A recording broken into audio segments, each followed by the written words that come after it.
अस्सलामुअलैकुम। एनाटॉमी और फिजियोलॉजी में हम एपिथेलियल टिश्यू के बारे में आज डिस्कस करेंगे। लास्ट लेक्चर में हमने डिस्कस किया था कनेक्टिव टिश्यू के बारे में। तो एपिथेलियल टिश्यूज़ क्या होते हैं? This group of tissue is found in the covering of body surfaces and internal organs and linings of the body cavities.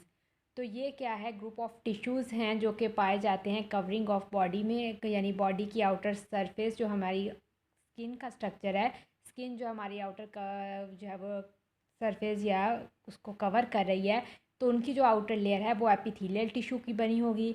इसके अलावा जो हमारे इंटरनल ऑर्गन्स होते हैं उनके ऊपर जो एक आउटर मेम्ब्रेन होती है, वो जो होती है आउटर कवरिंग जो होती है उनकी, वो भी एपिथेलियल टिश्यू की बनी होती है। उसके बाद जो लाइनिंग ऑफ बॉडी कैविटीज़, यानी बॉडी कैविटीज़ वो ऑर्गन्स या वो जगहें आएंगी जो कि खाली होंगी और बाद में किसी भी फ्लूइड या मीडियम के आने पे फिल होंगी और अपना जो है वो वर्क करेंगी, तो उनको क्या कहते हैं? कैविटीज़। एग्जाम्पल में हम बात करें तो हम ऑरल कैविटी, यानी हमारी जो मुंह है का ये स्ट्रक्चर है, ये ऑरल कैविटी है।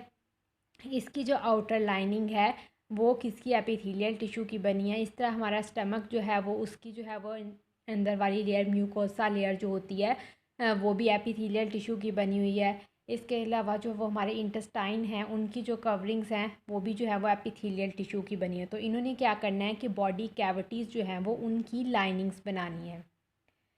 सेकंड पॉइंट ये है कि the major tissue component of glands. अब मेजर टिश्यू कंपोनेंट क्या है? ग्लैंड्स का, यानी ग्लैंड्स भी जो होंगे वो इसमें पाए जाएंगे। नेक्स्ट आ जाता है always has a free surface, यानी फ्री सरफेस होती है इनकी हमेशा, एंड अ बेसमेंट मेम्ब्रेन, और इनकी एक बेसमेंट मेम्ब्रेन होती है। और इसके बाद जो होता है नीचे कनेक्टिव टिश्यू शुरू हो जाएगा। कैसे? कि इनकी सबसे पहले ऊपर वाली एक्सपोज्ड एक लेयर फ्री सरफेस की एक लेयर होगी, उसके बाद एक बेसमेंट मेम्ब्रेन आएगी और उस बेसमेंट मेम्ब्रेन के बाद फर्दर नीचे जो है वो कनेक्टिव टिश्यू मौजूद होंगे। अगर हम स्किन की एग्जांपल लें, ठीक है, यानी ये एक जो इस तरह की लेयर होगी वो एपिथेलियल टिश्यू की होगी। एपिथेलियल टिश्यू के नीचे जो है वो बेसमेंट मेम्ब्रेन, और उसके बाद जो फर्दर नीचे इस तरह स्ट्रक्चर होगा वो कनेक्टिव टिश्यू का होगा। So always has a free surface expose to an open space, यानी ओपन स्पेस अगर स्किन की बात करें तो आउटर इन्वायरमेंट की तरफ एक्सपोज है, ओपन स्पेस में एक्सपोज कर रही है, एंड अ बेसमेंट मेम्ब्रेन, और उसके बाद बेसमेंट मेम्ब्रेन है और बेसमेंट मेम्ब्रेन के नीचे कनेक्टिव टिश्यू है। तो बेसमेंट मेम्ब्रेन के बारे में क्या करेंगे? Usually anchor to a connective tissue, जो कि कनेक्टिव टिश्यू के साथ जो है वो एंकर होती है उसमें, या उसके साथ कनेक्ट होती है।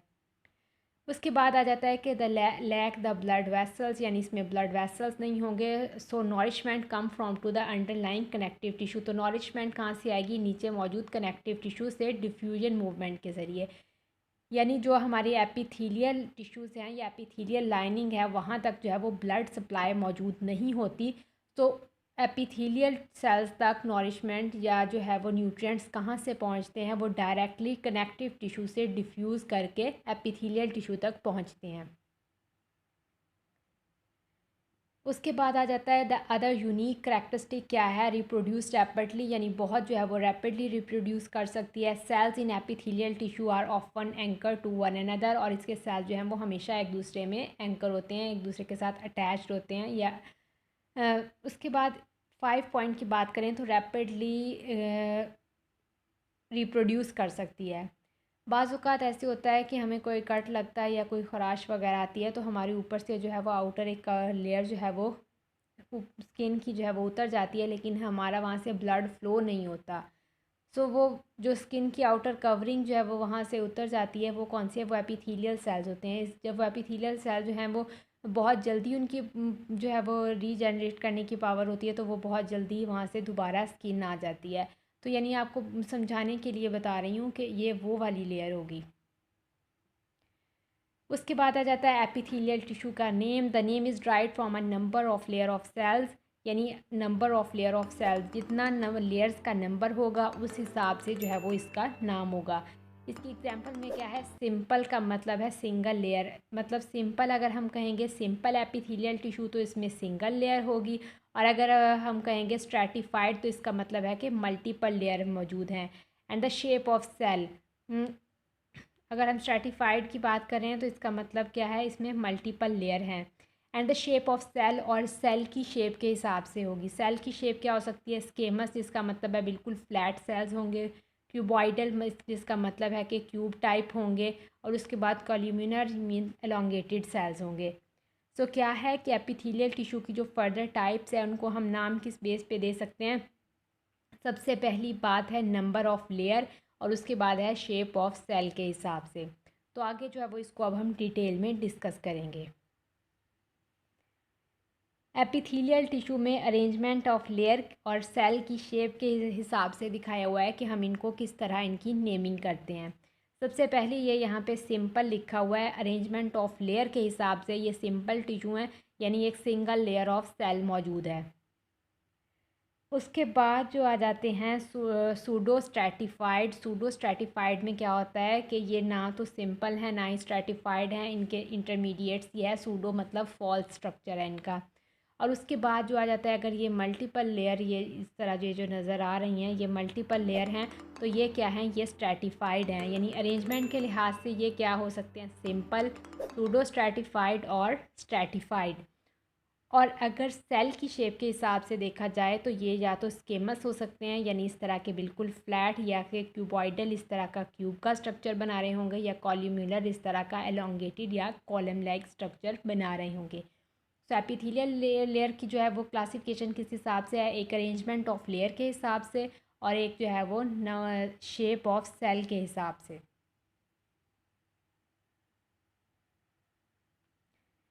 नेक्स्ट अब जो है इनकी टाइप, उनको जो है वो डिटेलली डिस्कस करना है। It can be classified according to the number of cell layer into, यानी कितनी जो है वो लेयर, उस हिसाब से इनको क्लासिफाइड किया जाता है। सबसे पहली जो टाइप लिखी हुआ है सिंपल एपिथीलियम। सिंपल एपिथेलियम में क्या है? One single layer of cell है formed of one layer of cells lying on the basement membrane, यानी बेसमेंट मेम्ब्रेन के ऊपर जो है वो सेल की सिर्फ एक सिंगल लेयर मौजूद होगी, तो हम इसे कहेंगे कि ये सिंपल एपिथेलियम टिश्यू है। और subclasses according to the shape of cell into 4 सब क्लासेस, यानी सिंगल लेयर तो है सेल की, लेकिन आगे इसकी फर्दर सब क्लासेस हैं वो इसकी किस बेस पर हैं? सेल की शेप के बेस पर। तो सबसे पहली क्लास का क्या है? Simple squamous epithelium. उसके बाद सिंपल क्यूबाइडल एपिथीलियम सेल की शेप के हिसाब से, सिंपल कॉल्यूम्युलर एपिथीलियम और सूडो स्ट्रैटिफाइड कॉल्यूम्युलर एपिथीलियम। ठीक है, यानी कि 4 सब टाइप्स हैं इसकी सिंपल एपिथीलियम टिश्यू की। सेकेंड टाइप आ जाती है स्ट्रैटिफाइड एपिथीलियम। तो स्ट्रैटिफाइड एपिथीलियम में क्या है कि formed of many layer of cell, यानी सेल्स की जो हैं वो मैनी लेयर्स होंगी। The first lie on the basement membrane, जो पहली है वो बेसमेंट मेम्ब्रेन के साथ अटैच होंगी, और बाकी जो है वो फर्दर इसके ऊपर अटैच होती जाएंगी और मल्टी लेयर जो है वो स्ट्रक्चर बनाएंगी। Subclassified according to the shape of the top layer into the subtype, यानी अगर टॉप लेयर्स की जो हिसाब से जिनको जो है वो फर्दर सब टाइप्स में डिवाइड किया गया है। तो पहली टाइप क्या है? Stratified squamous epithelium. वही स्ट्रैटिफाइड का मतलब मल्टीपल लेयर है, और शेप कौन सी है? स्केमस इसकी शेप है। उसके बाद है स्ट्रैटिफाइड क्यूबॉइडल एपिथीलियम। स्ट्रैटिफाइड मतलब मल्टीपल लेयर, और क्यूबॉइडल का मतलब क्या है? क्यूब लाइक स्ट्रक्चर होगा। ट्रांजिशनल एपिथीलियम, अब ये जो है वो ट्रांजिशनल एपिथीलियम जो होते हैं ये वो सेल होते हैं जो कॉन्ट्रैक्ट रिलैक्स कर सकते हैं, या हम ये कहेंगे कि इनकी कोई प्रॉपर शेप नहीं होती, ये अब अकॉर्डिंग टू कंडीशन अपनी शेप चेंज कर लेते हैं। उसके बाद स्ट्रैटिफाइड कॉल्यूमिनर एपिथीलियम।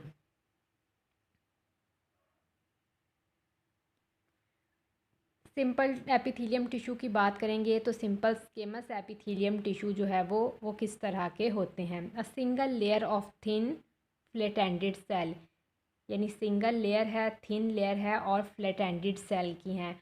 अब ये कहाँ कहाँ पर पाए जाते हैं? सिंपल एपिथेलियल टिश्यू की शेप जो है वो कौन सी है? यहाँ पे मैं आपको दिखाती हूँ।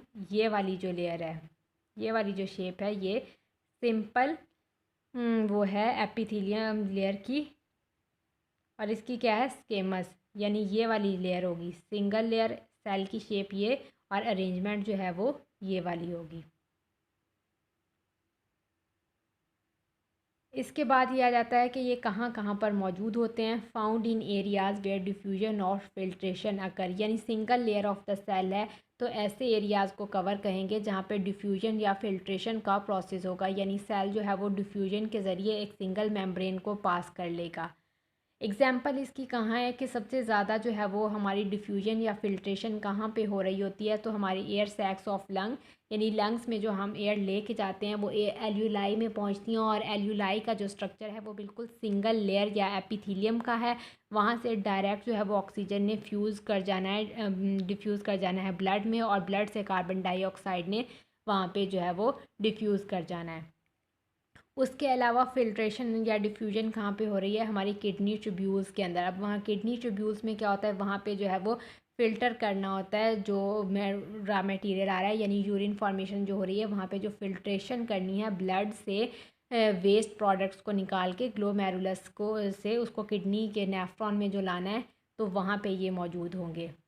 इन द कैपिलरी वॉल हमारे पास 3 टाइप ऑफ वेन्स होती हैं, आर्टरीज, वेन्स और कैपिलरीज। तो जो कैपिलरीज होती हैं वो सिंगल लेयर ऑफ सेल की होती हैं, और वो कौन सी टाइप होती है, सिंपल स्केमस एपिथीलियम टिश्यू की।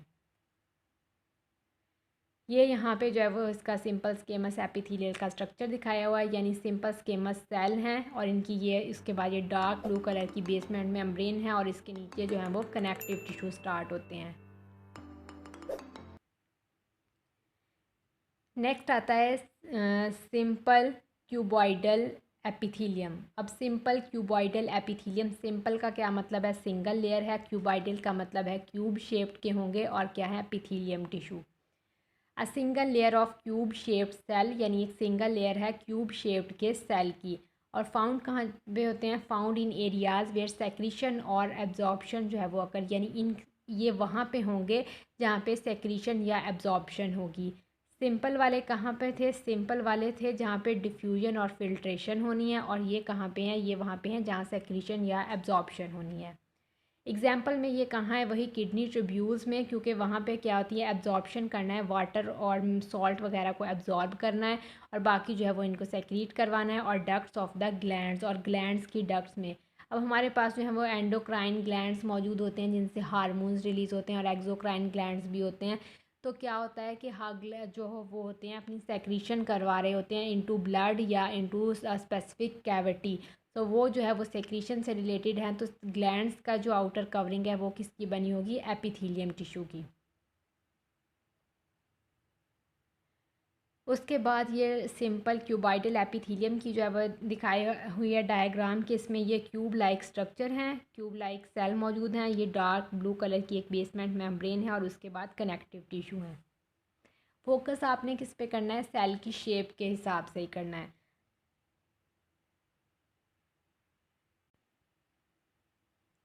नेक्स्ट आता है सिंपल कॉल्यूमिनर एपिथीलियम। अब इसमें क्या है, a single layer of elongated cell, elongated cells की single layer, design for protection, secretion और एब्जॉर्प्शन। अब इनके क्या फंक्शन है, इन्होंने प्रोटेक्शन भी प्रोवाइड करनी है, इन्होंने सेक्रीशन भी करवानी है, और एब्जॉर्प्शन भी करवानी है। एग्जाम्पल की बात करें तो कहाँ है, lining of uterus and small intestine, यानी यूट्रस और स्मॉल इंटेस्टाइन की जो लाइनिंग है वहाँ पर मौजूद होते हैं, प्रोटेक्शन प्रोवाइड कर रहे हैं। Some columnar cells have the finger-like projection called the microvilli, and which are extensions of the cell membrane for increasing the surface area for absorption. अब क्या होता है, इसकी एग्जांपल को हम कहाँ पे पढ़ते हैं, स्मॉल इंटेस्टाइन में जो है वो विलाई का स्ट्रक्चर मौजूद होता है, जो हमने पढ़ा था कि जो न्यूट्रिएंट्स की एब्जॉर्प्शन होती है वो स्मॉल इंटेस्टाइन में होता है। तो विलाई का जो स्ट्रक्चर है, और ये विलाई क्या होती हैं, फिंगर लाइक प्रोजेक्शंस, यानी उभार होते हैं, और ये किस लिए होते हैं, ताकि सरफेस एरिया को इंक्रीज़ कर सकें।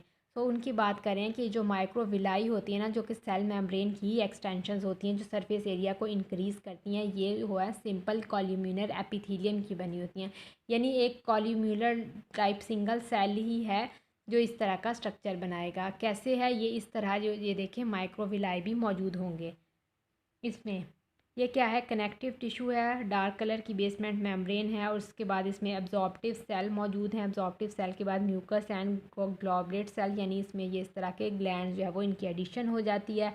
उसके बाद क्या है, ऊपर माइक्रोविलाई लाइक स्ट्रक्चर मौजूद, जिस तरह हमने वहाँ पे पढ़ा था ना कि विलाई मौजूद हैं स्मॉल इंटेस्टाइन में, उन पे इस तरह का स्ट्रक्चर मौजूद होता है। सो वो ये क्या होते हैं, वो सिंपल कॉल्यूमिनर एपिथेलियम सेल होते हैं।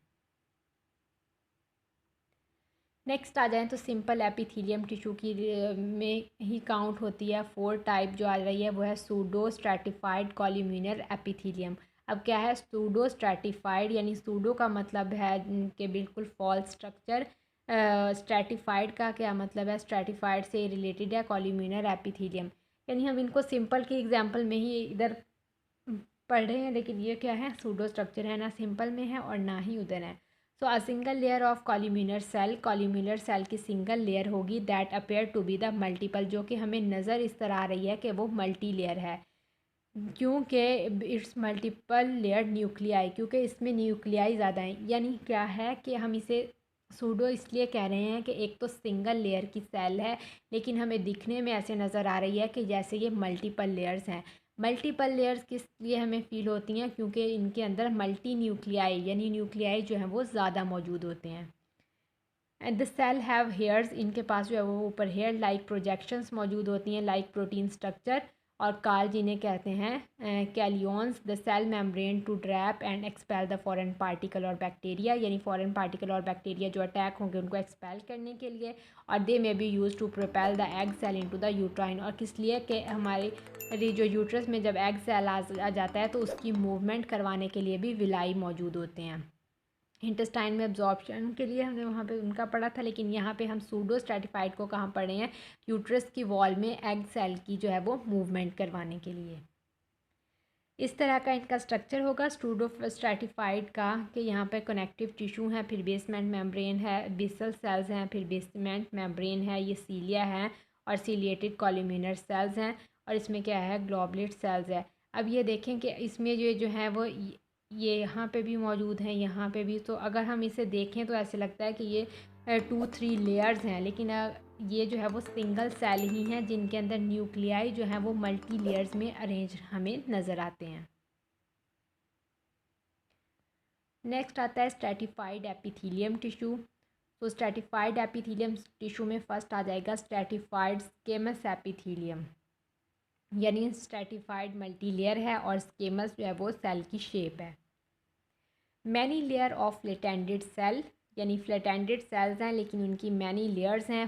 फॉर्म द एपिडर्मिस, मतलब top skin layer, lining of the oral cavity, हमारे ये जो हमारा मुंह है ये ऑरल कैविटी है, इसकी लाइनिंग बनाती हैं। थ्रॉट गले की, और हमारी जो है विजाइना का स्ट्रक्चर है उसकी जो है वो एक लाइनिंग को, आउटर लाइनिंग को बनाती हैं। तो कहाँ पे मौजूद हैं, टॉप स्किन लेयर, उसके बाद ऑरल कैविटी, थ्रॉट और विजाइना में।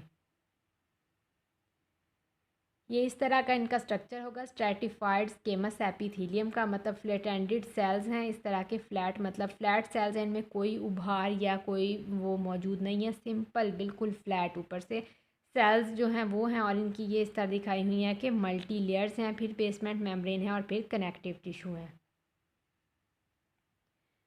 सेकेंड टाइप आ रही है स्ट्रैटिफाइड एपिथीलियम टिश्यू की। तो stratified cuboidal epithelium tissue second type में है। इनमें क्या होता है कि 2 to 3 लेयर्स होती हैं, लेकिन सेल की शेप जो है वो क्यूब लाइक शेप होगी। फंक्शन इनका क्या है कि इन्होंने प्रोटेक्शन प्रोवाइड करनी है। और अगर लोकेशन की बात करें कि ये कहाँ पे पाए जाते हैं, तो lining of the large ducts of sweat gland, यानी स्वेट ग्लैंड्स जो हैं वो उनकी लार्ज डक्ट्स की लाइनिंग बनाते हैं, स्लाइवरी ग्लैंड्स की और पेंक्रिया, यानी ये वाले जो सेल हैं वो तमाम उन सेल की लाइनिंग्स बनाती हैं जिनका फंक्शन सेक्रीशन से रिलेटेड होता है, सेक्रीशन कर रहे होते हैं। जिस तरह जो हमारे स्वेट ग्लैंड है, जो स्वेट हमारे पसीना आता है तो वो सेक्रीशन करवाते हैं। हमारे स्लाइवरी ग्लैंड जो है वो हमारे मुंह में स्लाइवा जो आ रहा है उसकी सेक्रीशन करवा रहे हैं। उसके अलावा हमारा पैंक्रियाज है वो जो है वो डाइजेस्टिव एंजाइम्स जो है वो रिलीज़ कर रहा है। तो स्ट्रैटिफाइड में यह क्या है, इस तरह की 2 या 3 लेयर्स होंगी, उसके बाद वही बेसमेंट मेम्ब्रेन और कनेक्टिव टिश्यूज़ हैं। नेक्स्ट आ जाएँ तो स्ट्रैटिफाइड कॉलमिनर एपिथीलियम है। तो टॉप लेयर है एलोंगेटेड सेल की, lower layer of the cube shape, यानी टॉप लेयर जो है वो इसमें एलोंगेटेड सेल्स की और लोअर लेयर जो है वो क्यूब शेप्ड सेल की होती है। लोकेशन के हवाले से इनकी बात करें तो ये कहाँ पे यूज़ होते हैं, डिफेंस में यूज़ होते हैं। मतलब इसमें क्या है, पार्ट ऑफ द यूरिथ्रा और फेरेंक्स। किसका पार्ट है, यूरिथ्रा का और फेरेंक्स का। ठीक है, फेरेंक्स क्या है, हमारा कॉमन पाथवे है डाइजेस्टिव सिस्टम और रेस्पिरेटरी सिस्टम का, और यूरिथ्रा जो है वो हमारे जो है वो यूरिनरी सिस्टम का लास्ट पार्ट है, जहाँ से urine outside the body remove होता है। फंक्शंस इन्होंने क्या करवाने हैं, फंक्शंस क्या है, प्रोटेक्शन प्रोवाइड करनी है और जो है वो सेक्रीशंस करवानी है। ये इस तरह का इनका स्ट्रक्चर है। ऊपर वाले एपिकल सरफेस के लेयर जो हैं वो सेल जो हैं वो एलोंगेटेड हैं, यानी नीचे वाले सेल जो हैं वो क्यूब शेप्ड हैं। फिर इसमें एक बेसमेंट मेम्ब्रेन और फिर कनेक्टिव टिश्यू मौजूद है। नेक्स्ट आ जाते हैं ट्रांजिशनल एपिथीलियम। तो ट्रांजिशनल एपिथीलियम क्या होता है, इनमें many layer of the cube shaped and elongated cell, यानी क्यूब शेप के भी और एलोंगेटेड सेल्स भी होंगे। फंक्शंस इनका क्या है, डिस्पेंसिबिलिटी एंड प्रोटेक्शन, यानी डिस्पेंसिबिलिटी और प्रोटेक्शन इन्होंने प्रोवाइड करनी है, यानी इलास्टिसिटी थोड़े से उन पॉइंट्स पर और प्रोटेक्शन। लोकेशन में कहाँ पे पाए जाते हैं, हमारी इनर लाइनिंग बनाते हैं यूरिनरी ब्लैडर की, यानी यूरिनरी ब्लैडर की जो लाइनिंग है उनको बनाते हैं, and lining of the water of the end the lining of the waters and urethra. अब इसमें ये क्या होता है कि यूरिथ्रा की यानी ये यहाँ पे नहीं आएगा, लाइनिंग बनाएंगे यूरिथ्रा की। अब यूरिनरी ब्लैडर क्या होता है, हमारा यूरिनरी ब्लैडर वो ऑर्गन है यूरिनरी सिस्टम का जहाँ पर यूरिन आके स्टोर होता है। अब जब हम एक दफ़ा यूरिनेशन का प्रोसेस हो जाता है, यानी जब ब्लैडर जो है वो एम्प्टी होता है और उसके अंदर यूरिन जो है वो जमा होने लग जाता है, तो उसके साथ जो है वो एक कॉन्ट्रैक्ट हुए, मतलब जो है वो बिल्कुल कॉन्ट्रैक्ट हुए होते हैं। लेकिन जब वो है वो हम उनका यूरिथ्रा के ज़रिए हमारी बॉडी से जब यूरिन जो है वो रिलीज़ हो जाता है तो वो जो है वो रिलैक्स हो जाते हैं। तो यानी कि वो सेल जो कि अपनी शेप को चेंज करते रहते हैं, यानी एक प्रॉपर शेप नहीं है कि क्यूब लाइक हैं क्यूब ही रहेंगे, कभी क्यूब लाइक हो गए, कभी एलोंगेटेड हो गए। इलास्टिसिटी क्योंकि यूरिनरी ब्लैडर की होती है, तो ये वाले सेल जो होते हैं वो ट्रांजिशनल एपिथेलियम है। और इसी तरह वही उन्होंने कहा है कि यूरिनरी ब्लैडर और यूरिथ्रा। अब यूरिथ्रा क्या है, लास्ट पोर्शन है जिसने यूरिन को बॉडी से बाहर रिमूव करवाना है। सो यूरिथ्रा का क्या स्ट्रक्चर है, नॉर्मल जो है वो कंडीशन में वो ऐसे क्लोज स्ट्रक्चर रहेगा, सेल जो हैं वो अपनी नॉर्मल कंडीशन में रहेंगे। लेकिन जब हम यूरिनेशन के लिए जाएंगे तो ये सेल जो हैं वो तो ये अपनी शेप को चेंज कर लेंगे। सो मैनी लेयर हैं, क्यूब शेप्ड और एलोंगेटेड हो सकते हैं, और ट्रांजिशनल इसलिए कह रहे हैं कि इनके ट्रांजिशनल स्टेट में होंगे, यानी कि अपनी शेप को अपनी कंडीशंस के हिसाब से चेंज करते रहेंगे। तो आज के लेक्चर में हमने देखे एपिथेलियम टिश्यू की टाइप्स कितनी हैं, 4 टाइप हैं, और इन आगे उन 4 टाइप्स के बारे में देखा कि ये कहाँ कहाँ पर मौजूद होते हैं। सो आज के लेक्चर में इतना ही। थैंक्स।